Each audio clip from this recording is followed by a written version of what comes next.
It's kind of, the Roger Moore, James Bond. This is the Casino Royale. What happened to Sin City? What happened to it? Are you going to come back to it? Quite possibly. That's still in the run-ins. You guys talked a lot about choosing practical stuff over CG and over big fancy effects. At what point did that influence some of the design choices you had to make with the monsters? Were there things you wanted to do that you were like, well, we can't really do that unless we go computer generated, and then that might blow it? Or did you manage to work it all out? No, I think we set out to make as much practical as we could, given that was the charm of the original, and we were able to do it. I mean, there's a few moments, of course, and a few beats where we're going to have to accentuate it with CG, but no, we tried to stay as true to the original as far as approaching it practically as we could.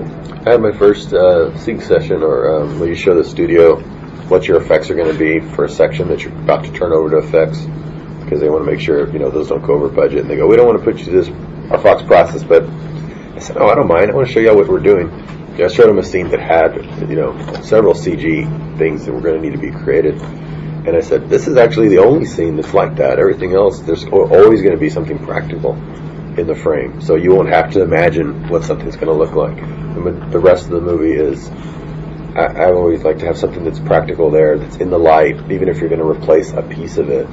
It can match so good, because the artist can see what it's supposed to look like and match to it, and then it becomes much more believable. And the actors makes such a difference. Helps to have these things really there. Yeah, you're not acting against something that's not played. Yeah. And that was the main thing about that's why those characters are so enduring. Is because I always felt, why do people have? I mean, when I went up to my artist's room to ask them if they wanted to work on a Predator movie, when I was first thinking about it, inside the room, as you have dolls and toys all inside your shelves around the artist's computer table, so many Predator busts and poses and dolls, and so it's such an enduring character. Why does everybody still love that character? It's probably because it's humanoid. It feels like you could be that character. You could project yourself onto it, being that badass.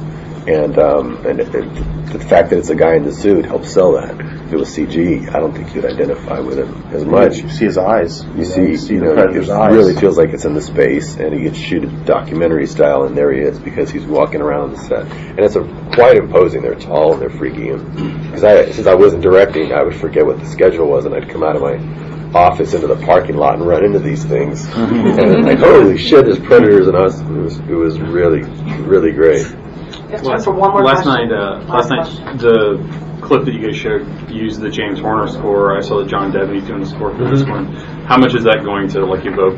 How much is it going to sort of reference the original themes, and how much is it just going to be an original score? I know we want to go for something that fits the tone of the movie really well, and the original score went great with that movie, but yet the notes and the music really do evoke this quality that works pretty well. He was showing me, his rough cut through some scenes, and every once in a while, at the right moment, you'd start hearing strains from the score, because you have to have temp score, and it really works to just make you go, oh yeah, that's right, we're in a Predator movie.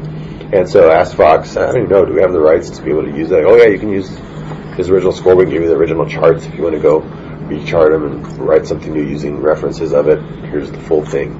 So we'll probably incorporate some of that at the right time, because you don't want to overuse it. But it's like James Bond theme, you can't use it all the time, but when you do, it can get the audience really, really pumped.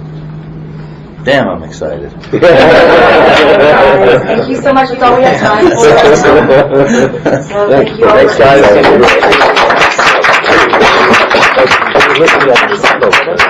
Actually, we're going to. I want to do a good version of that song. That's okay. Kind of, but that's all right. I mean, you guys are kind of. No problem. That's cool. Looking for you guys. You might get a reflection of the Yeah. So, and Nimrod and Robert. Yeah. Great. Thanks. Anyone enjoy taking photos? really rough and